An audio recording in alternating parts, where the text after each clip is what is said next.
흔히 사슴눈 같다. 뭐 아름다운 눈망울의 대명사로 사슴눈망울 많이 얘기하죠. 저도 국민학교 초등학교 다닐 때 사슴이 학교 안에 있어서 꽃사슴 농장 기억이 납니다. 그런데 일본에는 물론 사슴공원이 있어요. 오사카 가면 막 사슴들이 막 다닙니다. 그런데 이런 꽃사슴이 우리나라의 한 섬에서 유해 야생 동물로 지정이 됐습니다. 웬 영문이죠? 그렇죠. 과다 번식에서 관리 불가인 겁니다. 그러니까 환경부는 꽃사슴을 유해 야생동물로 지정을 했습니다. 꽃사슴 포함 19종인데요. 한국 토종사슴은 노루나 고란인데 꽃사슴은 이제 1960년대에 등장을 합니다. 차 얼마나 예뻐요. 그렇죠. 멀리서 보면. 그러니까요. 중국, 대만, 일본에서 관상 목적으로 꽃사슴을 이제 들여와서 사육을 했어요. 그런데 이걸 어느 순간 힘들다 싶어서 이제 손을 놓은 겁니다. 그러다 보니까 방목했죠? 그렇습니다. 애완용 꽃사슴이 야생으로 유출이 시작되면서 완전히 과다 번식이 된 겁니다. 그러니까 이게 진드기도 있고 말 그대로 더 이상 이것을 관리하기가 힘든, 그래서 유해한 야생동물로 지정받을 수밖에 없는 상황이 되어버렸습니다.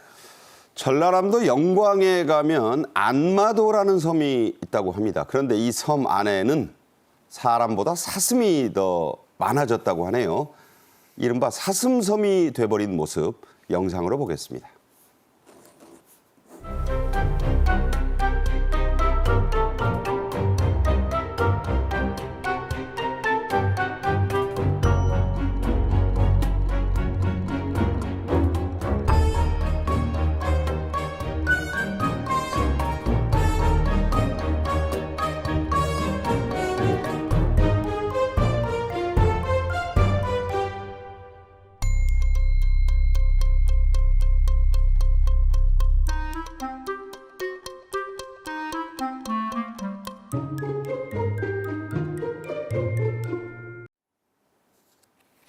자, 사람이 관상용으로 보고 애완하는 정도가 아니네요. 그러니까 사슴이 늘어나서 이제 사람이 못 살 지경이 됐다, 이런 뜻이 됩니다.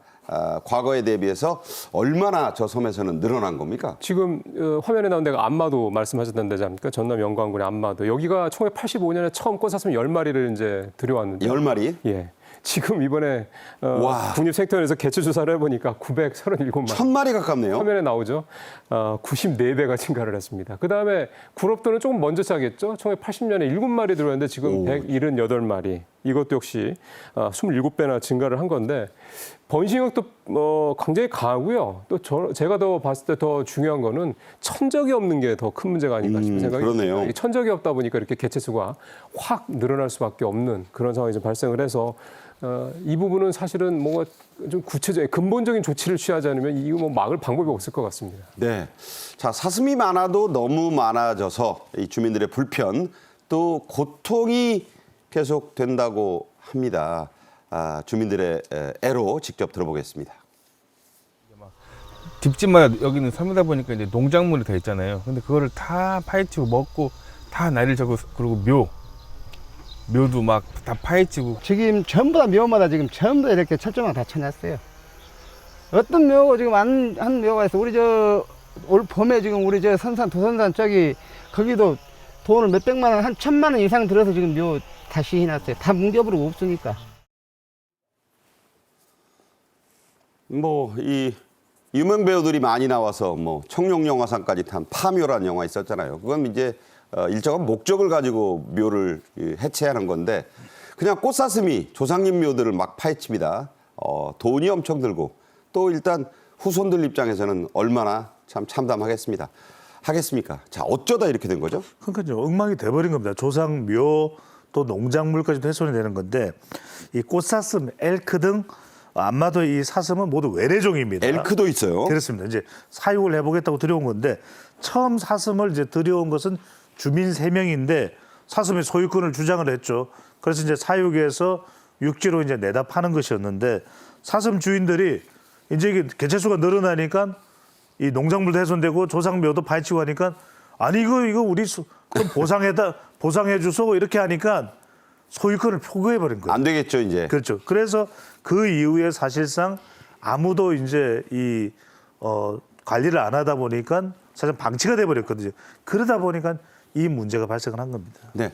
자, 사슴들 때문에 이 농민들, 그러니까 이 섬에서도 이제 농사지어서 또 여러 가지 생계를 유지해야 되는 분들 그 피해가 엄청나다고요. 예.